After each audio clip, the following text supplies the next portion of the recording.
নমস্কাৰ ডিজিটেল আসামলৈ আপোনালোক সকলোকে স্বাগতম জনাইছো এই ভিডিঅ'টি যোৱা সপ্তাহত আপলোড কৰিব লাগিছিল কাৰণ আমি প্ৰতি সানডে আলোচনা কৰো উইকলি কাৰেণ্ট এফেয়াৰ্স বিলাক কিন্তু যেহেতু আমি গোটেই অসমবাসী এটা গভীৰ হকত আমি আছিলো এতিয়াও আছো মই এটা শৰ্ট ভিডিঅ' আপলোড কৰিছিলো যদি আপোনালোকে চাইছে তো তাতো মই কৈছিলো এই বিষয়ে গতিকে এই মুহূৰ্তত এই ভিডিঅ' বনোৱা বা ক্লাছ কৰা এনে ধৰণৰ একেবাৰে চিন্তা কৰিব পৰা নাই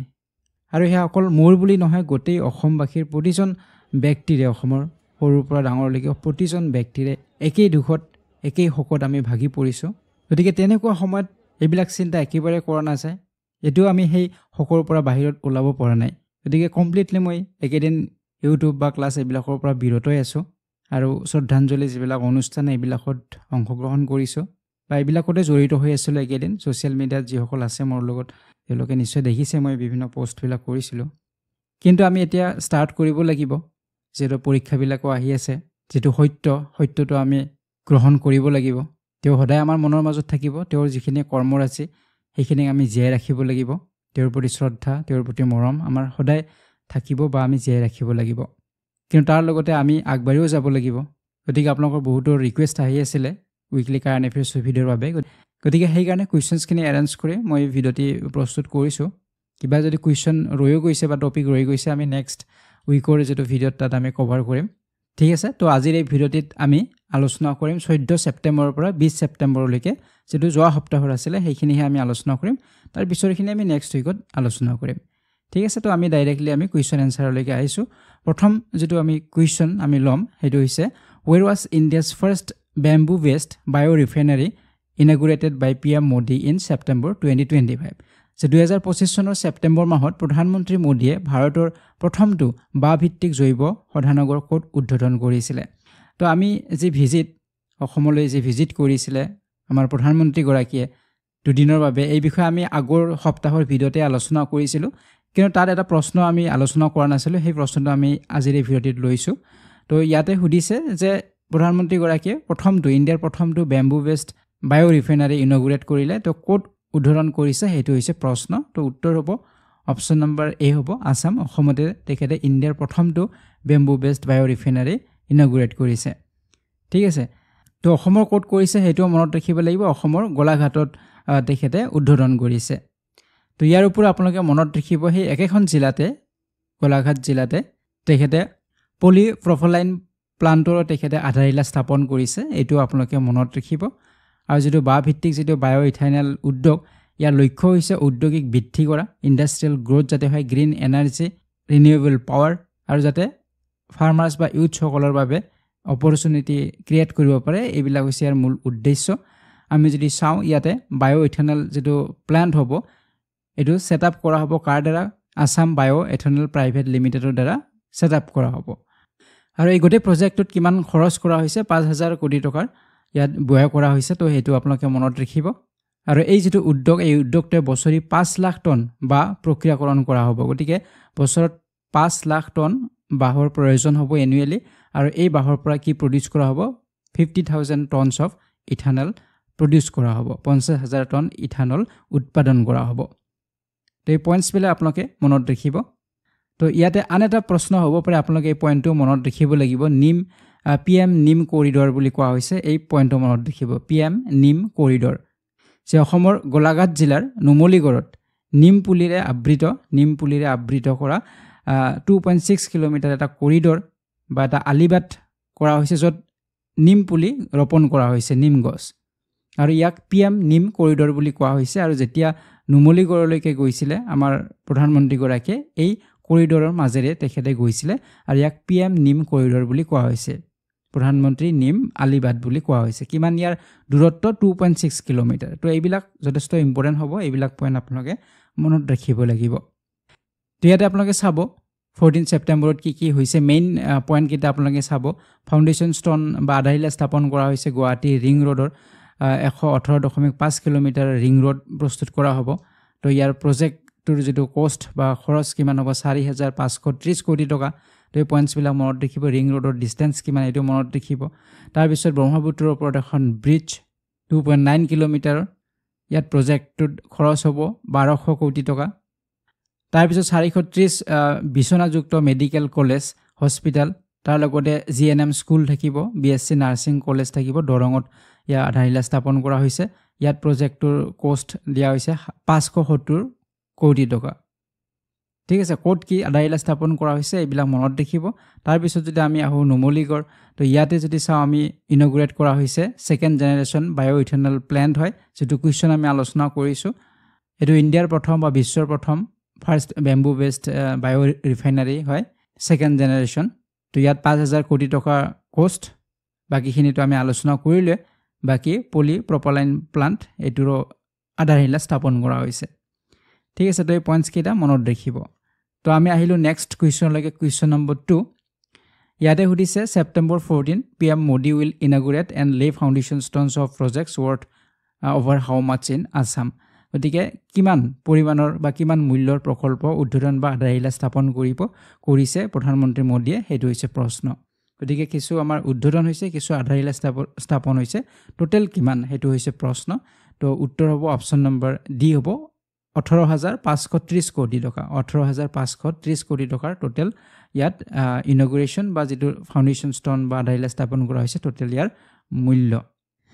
ঠিক আছে, এইখিনি আমি আগতো আলোচনা কৰিছিলোঁ আগৰ ভিডিঅ'ত, যে তেখেতে 3 দিনীয়া এটা ভ্ৰমণ আছিলে 13ৰ পৰা 15লৈকে, আৰু তেওঁ মিজোৰাম, মণিপুৰ, আছাম, ৱেষ্ট বেংগল আৰু বিহাৰত তেখেতে গৈছিলে। গতিকে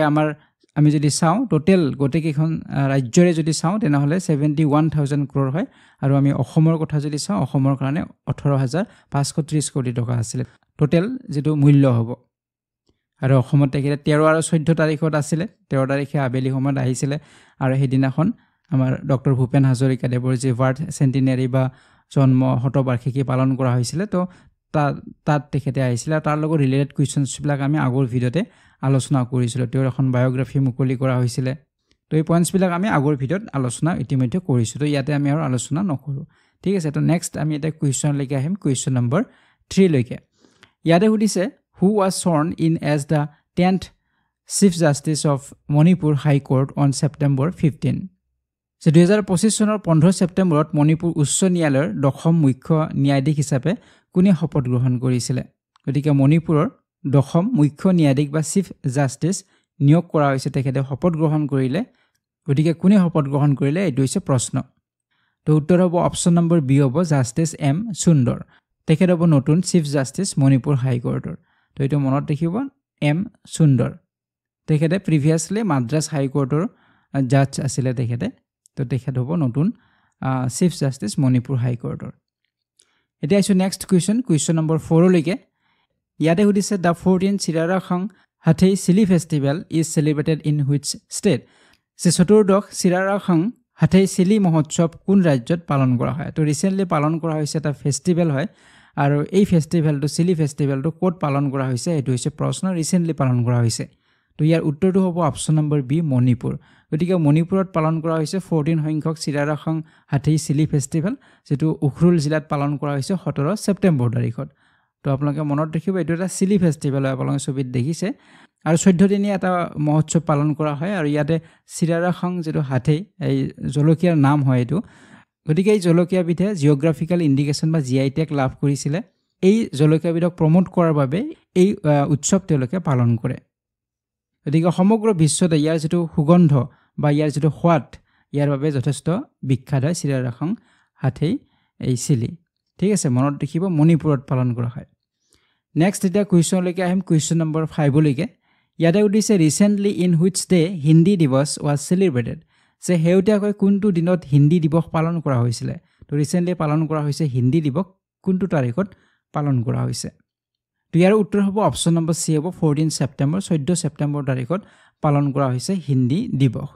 গতিকে আমি যদি চাওঁ 1949ৰ 14 ছেপ্টেম্বৰ তাৰিখত কনষ্টিটিউৱেণ্ট যিটো এছেম্বলি আছিলে ইণ্ডিয়াৰ ভাৰতৰ যিটো কনষ্টিটিউৱেণ্ট এছেম্বলি, এই এছেম্বলি এডপ্ট কৰিছিল হিন্দী ভাষাটোক কি হিচাপে? অফিচিয়েল লেংগুৱেজ হিচাপে হিন্দী ভাষাক এডপ্ট কৰিছিলে কনষ্টিটিউৱেণ্ট এছেম্বলিয়ে 1949ৰ 14 ছেপ্টেম্বৰ তাৰিখত। গতিকে সেইকাৰণে 14 ছেপ্টেম্বৰ তাৰিখটোক হিন্দী দিৱস হিচাপে পালন কৰা হয়। আৰু এই দিনটো এইকাৰণেই পালন কৰা হয় যাতে হিন্দী ভাষাটোক প্ৰমোট কৰিব পৰা যায় বা এনকাৰেজ কৰিব পৰা যায় অফিচিয়েল কমিউনিকেশ্যনত ইয়াক ইউজ কৰাৰ বাবে। সেইটো উদ্দেশ্যৰে 14 ছেপ্টেম্বৰ তাৰিখত হিন্দী দিৱস পালন কৰা হয়। এটো মনত ৰাখিব কিহৰ কাৰণে পালন কৰা হয় এটো আপোনালোকে মনত ৰাখিব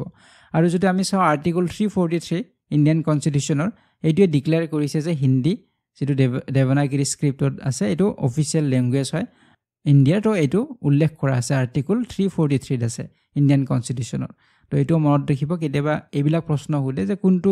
আৰ্টিকলত উল্লেখ কৰা আছে তো 343 ত উল্লেখ কৰা আছে তো এইখিনিতে আপোনালোকে আৰু এটা কথা মনত ৰাখিব মই আগতেও কৈছো আপোনালোক যে ওয়াৰ্ল্ড হিন্দী ডে তো হিন্দী দিৱস বেলেগ আৰু ওয়াৰ্ল্ড হিন্দী ডে বা বিশ্ব হিন্দী দিৱসটো বেলেগ দুটা বেলেগ বেলেগ বিশ্ব বুলি যেতিয়া থাকিব বিশ্ব হিন্দী দিৱস বা ওয়াৰ্ল্ড হিন্দী ডে তেনেহলে এটো এনুৱেলি 10 জানুৱাৰী তাৰিখত পালন কৰা হয় তো ইয়াৰ উদ্দেশ্য বেলেগ দুটা বেলেগ বেলেগ দিৱস হয় ঠিক আছে হিন্দী দিৱস বুলি ক'লে হেতু হৈছে আমাৰ 14 ছেপ্টেম্বৰ কাৰণ সেই দিনাখন অফিচিয়েল ল্যাঙ্গুৱেজ হিচাপে ডিক্লেয়াৰ কৰা হৈছিল এডপ্ট কৰা হৈছিল আৰু ওয়াৰ্ল্ড হিন্দী ডে বুলি ক'লে হেতু হৈছে 10 জানুৱাৰী তাৰিখত হ'ব আৰু হিন্দী ভাষাটোক ইন্টাৰনেশনাল ষ্টেজত যাতে ইয়াক প্ৰমোট কৰিব পৰা যায় বা এটা গ্লোবাল সিগনিফিকেন্স এটা ক্ৰিয়েট কৰিব পৰা যায় সেই এৱাৰনেছৰ বাবে এই দিৱসটো পালন কৰা হয় গতিকে ইয়াৰ উদ্দেশ্যটো কিন্তু বেলেগ ঠিক আছে তো ইয়াৰ পাৰ্থক্যটো আপোনালোকে মনত ৰাখিব কাৰণ পৰীক্ষাত যথেষ্ট কনফিউজন হোৱা দেখা যায় এই প্ৰশ্নবিলাক আহিলে এতিয়া আহিম আমি নেক্সট কুৱেশ্যন নম্বৰ 6 লৈকে ইয়াতে সুধিছে Meenakshi Hooda won the gold medal at the World Boxing Championship 2025 in which weight category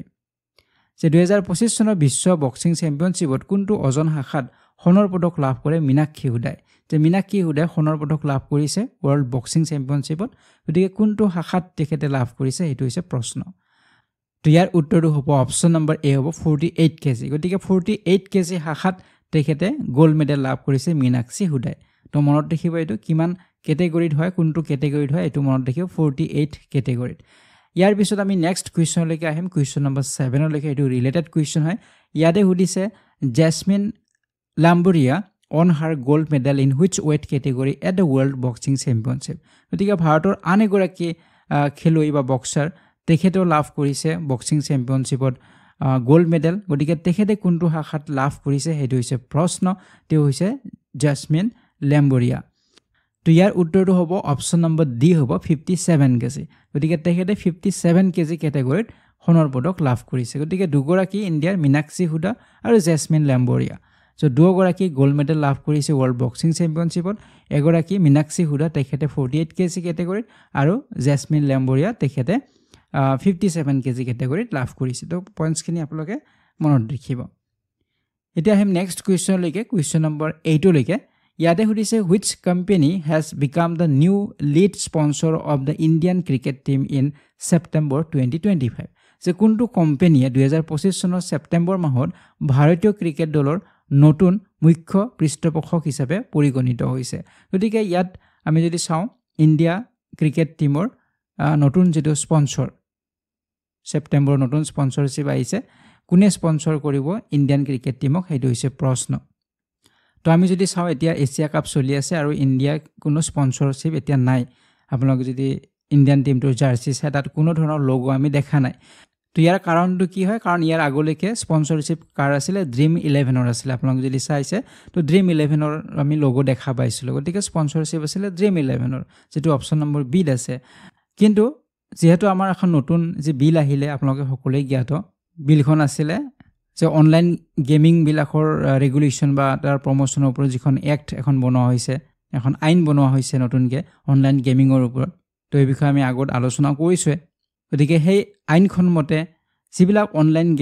গেমলিংৰ লগত জড়িত হয় জুৱাৰ লগত জড়িত হয় তো সেই গেমবিলাক বেন কৰা হৈছে তাৰ ভিতৰত ড্ৰিম 11 আছিল ড্ৰিম 11 কো বেন কৰা হৈছে গতিকে ইয়াৰ স্পন্সৰশ্বিপ অটোমেটিক্যালি এতিয়া নাথাকিব আৰু সেই কাৰণে আমি যদি এছিয়া কাপ চাও তাত আমি স্পন্সৰশ্বিপ নাপাও বা দেখা নাই আৰু নতুনকৈ স্পন্সৰশ্বিপ লোৱাৰ এটা প্ৰসেস আছে আৰু প্ৰসেসটোৰ বাবে অলপ কিছু সময় লাগিছে আৰু এতিয়া ফাইনাল হৈছে নেক্সট আমি খেলবিলাকত দেখা পাম গতিকে কোনটো কোম্পানীয়ে এতিয়া স্পন্সৰশ্বিপ পাইছে এই দুইছে প্ৰশ্ন উত্তৰ হ'ব অপচন নম্বৰ সি এপোলো টায়াৰ্স সো এপোলো টায়াৰ্সে এতিয়া স্পন্সৰশ্বিপ পাইছে ইণ্ডিয়ান ক্ৰিকেট টিমৰ তো এটো মনত ৰাখিব তো ইয়াতে বিডিং হয় গতিকে বিসিসিআই বিডিং এটা প্ৰসেস হয় বিভিন্ন কোম্পানী ইয়াত বিডিংত পাৰ্টিসিপেট কৰিছে আৰু হেখত এপোলো টায়াৰ্স তেখেতে লিড লৈছিলে স্পন্সৰশ্বিপ বিডিংত আৰু এই কোম্পানীটোকে সিলেক্ট কৰা হৈছে আৰু আমি যদি চাও ইয়াতে যেটো ডিল হৈছে ডিলটো হৈছে 579 কোটি টকাৰ 579 টকাৰ 579 কোটি টকাৰ ডিল এটা হৈছে বা তেওঁলোকে বিডিঙত লাভ কৰিছে স্পন্সৰশ্বিপ আৰু 3 বছৰৰ বাবে নেক্সট 3 ইয়াৰ্ছৰ বাবে তেওঁলোকৰ স্পন্সৰশ্বিপ থাকিব তুমি অলৰেডি ক'লোৱে যে ড্ৰিম 11 আগত আছিলে প্ৰিভিয়াছ স্পন্সৰশ্বিপ আছিলে কিন্তু কিয় উইথড্ৰ কৰা হ'ল যেটো আমাৰ যিখন অনলাইন গেমিং এক্ট এই এক্ট মতে যেটো ড্ৰিম 11 গেমলিঙৰ লগত জড়িত গতিকে এটো বেন কৰা হৈছে ঠিক আছে এতে নতুন স্পন্সৰশ্বিপ হৈছে এপোলো টায়াৰ্স আগত আছিলে ড্ৰিম 11 আৰু ডিল যেটো ভ্যালু হৈছে এপোলো টায়াৰ্সৰ 579 কোটি টকা কিমান বছৰৰ বাবে 3 ইয়াৰ্ছৰ বাবে ঠিক আছে নেক্সট এতিয়া কুৱেশ্যন লৈকে আহিম কুৱেশ্যন নম্বৰ 9 লৈকে ইয়াতে উদিছে where is the joint multilateral military exercise Japad 2025 being held তো ইয়াতে উদিছে যৌথ বহুপক্ষীয় সামৰিক অনুশীলন জাপাৰ 2025 কোট অনুষ্ঠিত হৈছে তো ইয়াৰ যদি আমি উত্তৰটো চাওঁ উত্তৰ হ'ব অপচন নম্বৰ সি ৰাছিয়াৰ নিজনিত অনুষ্ঠিত হৈছে এই মিলিটাৰী এক্সাৰসাইজ এটো মাল্টিলেটাৰেল হয় বাইলেটাৰেল নহয় বহুপক্ষীয় ইয়াত বহু এখন কান্ট্ৰি ইয়াত যোগদান কৰে তো আমি যদি চাওঁ ইন্ডিয়ান আৰ্ম ফোৰ্স আমাৰ ইন্ডিয়াৰ পৰা যদি চাওঁ ইন্ডিয়ান আৰ্ম ফোৰ্সৰ ইয়াত পাৰ্টিসিপেট কৰিছে ৰাছিয়ালৈকে গৈছে আৰু জয়েন্ট মাল্টিলেটাৰেল যেটো মিলিটাৰী এক্সাৰসাইজ জাপাৰ 2025 ইয়াত পাৰ্টিসিপেট কৰিব গতিকে ৰাছিয়াৰ দ্বাৰা কণ্ডাক্ট কৰা হয় 2009 চনৰ পৰা ৰাছিয়াই ইয়াক কণ্ডাক্ট কৰি আহিছে আৰু ইয়াৰ মূল উদ্দেশ্য এটোৱে যে মিলিটাৰী যিবিলা কোঅপাৰেচন থাকিব বেলেগ দেশৰ মিলিটাৰী যেটো কোঅপাৰেচন সহযোগিতা এটো যাতে আৰু বেছি বঢ়াব পাৰে হেতু হৈছে ইয়াৰ মূল উদ্দেশ্য সহযোগিতা বৃদ্ধি কৰা বিভিন্ন আমাৰ যিবিলাক টেকনিক্স আছে এইবিলাক যাতে এক্সচেঞ্জ কৰিব পাৰি এখন দেশে আন এখন দেশৰ লগত তো এইবিলাক হৈছে ইয়াৰ মূল উদ্দেশ্য ঠিক আছে তো এতিয়া আমি নেক্সট কুৱেশ্যন লৈকে আহিম কুৱেশ্যন নম্বৰ 10 লৈকে ইয়াতে উঠিছে how many new sites from India were added to the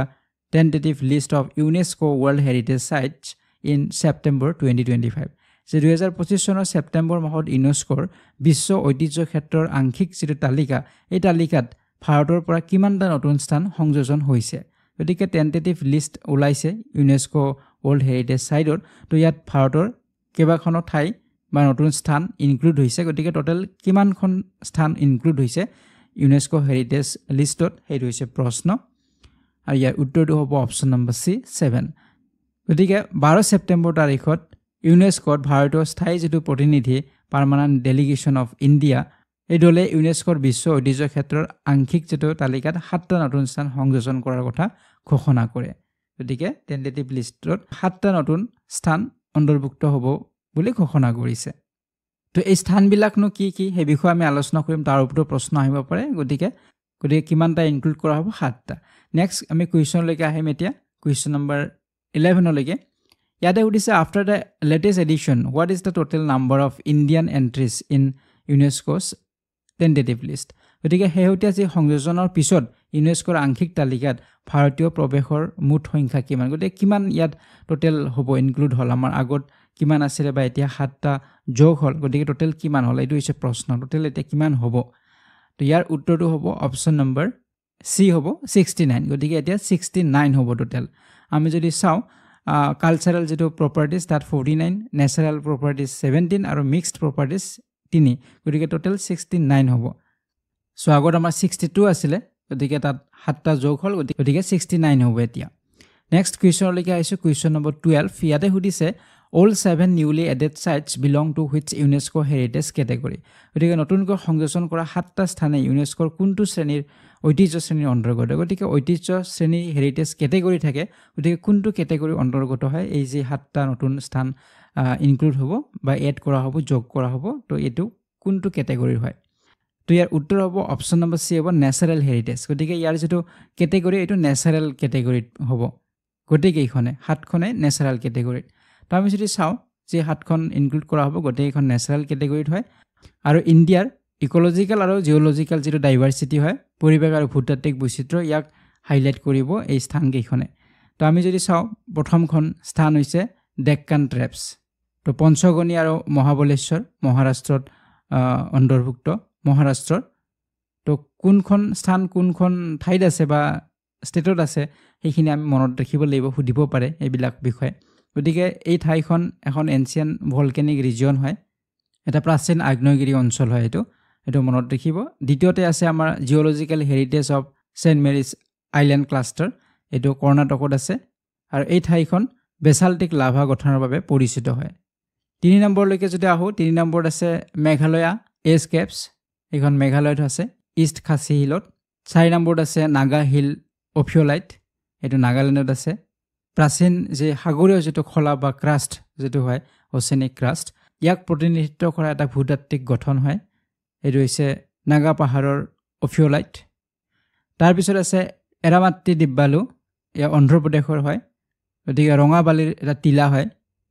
6 নম্বৰত আছে তিৰুমালা পাহাৰ এইটো অন্ধ্ৰ প্ৰদেশৰ তিৰুপতিত আৰু এই তিৰুমালা পাহাৰ জৈৱ বৈচিত্ৰ্য আৰু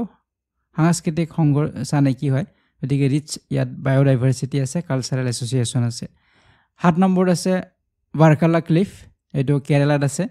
ভাৰ্কালাত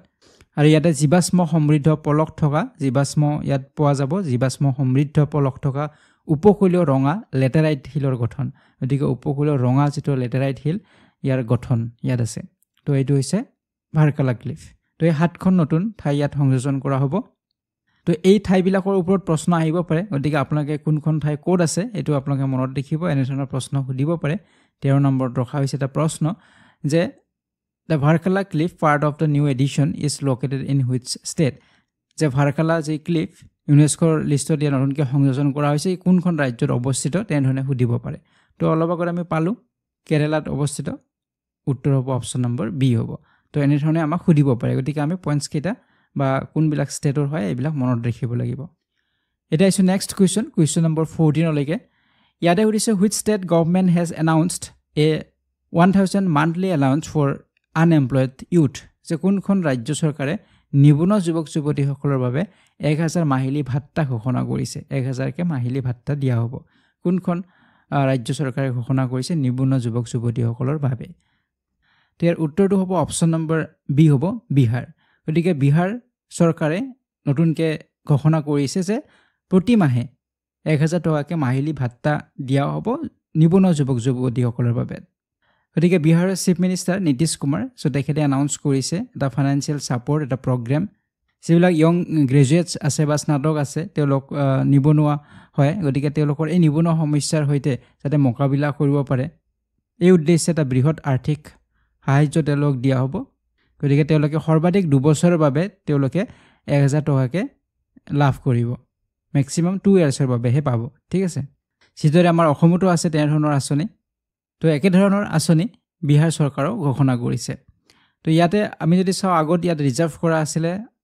যিবিলাক ইন্টাৰমিডিয়েট পাস কৰা সকলৰ বাবে আছিল কিন্তু এতিয়া ইয়াক এক্সটেন্ড কৰি গ্ৰেজুৱেটলৈকে দিয়া হৈছে যে যিসকল গ্ৰেজুৱেট হয় ইন আৰ্টছ বা সায়েন্স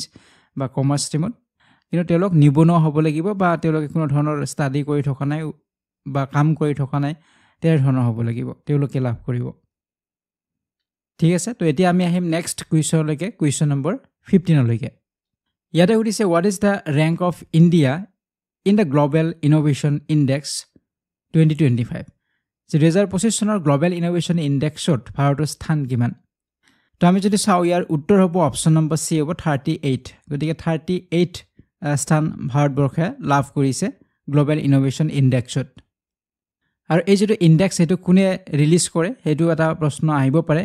আৰু এটো ৰিলিজ কৰে world intellectual property organisation উয়া release কৰে গতিকে উইপ্ৰ দ্বাৰা ঘোষণা কৰা হৈছে ওয়াৰ্ল্ড ইনোভেশন ইনডেক্স 2025 আৰু ইয়াত ভাৰতৰ যেটো স্থান হৈছে 38 হয় 139 কান্ট্ৰিৰ ভিতৰত 38 পজিশন ভাৰতে লাভ কৰিছে আৰু ইয়াৰ জৰিয়তে কি কৰা হয় এই ইনোভেশন ইনডেক্সৰ জৰিয়তে ইয়াত মিজাৰ কৰা হয় জোখা হয় এখন দেশৰ কিখিনি কেপাসিটি হয় বা তেওঁলোকে কিমান সাকসেস হৈছে ইনোভেশনৰ ক্ষেত্ৰত উদ্ভাৱনৰ ক্ষেত্ৰত তেওঁলোক কিমান সাকসেস হৈছে বা কিমান কেপাসিটি আছে সেই দেশখনৰ বা সেই দেশখনৰ পলিসি মেকাৰ বিলাক গাইড কৰাৰ ক্ষেত্ৰত বা ইন্ডাষ্ট্ৰি লিডাৰ্স বিলাকক গাইড কৰাৰ ক্ষেত্ৰত কিমান কেপাসিটি আছে হেতু ইয়াত সোৱা হয় আৰু সেই হিচাপতে ইয়াত এই ইনডেক্স বা ৰেংক বিলাক দিয়া হয় আমি যদি টপ 10 চাও ইয়াতে ইনোভেশন ইনডেক্সৰ প্ৰথম সুইজাৰলেণ্ড আছে তাৰ পিছত সুইডেন 3 নম্বৰত ইউএসএ 4 নম্বৰত ৰিপাব্লিক অফ কোৰিয়া 5 নম্বৰত সিংগাপুৰ 6 নম্বৰত ইউনাইটেড কিংডম 7 নম্বৰত ফিনল্যান্ড 8 নম্বৰত নেদাৰল্যান্ডছ 9 নম্বৰত ডেনমাৰ্ক আৰু 10 নম্বৰত চাইনা আছে আমাৰ ভাৰতৰ স্থান হৈছে 38 হয় তো এইখিনি আছিল যোৱা সপ্তাহৰ ভিডিওটিৰ ইম্পৰ্টেন্ট প্ৰশ্নসমূহ দুই এটা টপিক ৰৈ যাব পাৰে যেটো অলপ খৰখেদাকে বনোৱা হৈছে তো নেক্সট ভিডিঅ'ত আমি সেইখিনি আলোচনা কৰিম যদি কিবা ৰৈ গৈছে। তো পৰৱৰ্তী ভিডিঅ'ত আপোনালোকক লগ পোৱাৰ আশাৰে আজিৰ এই ভিডিঅ'টিৰ পৰা বিদায় লৈছোঁ। ধন্যবাদ।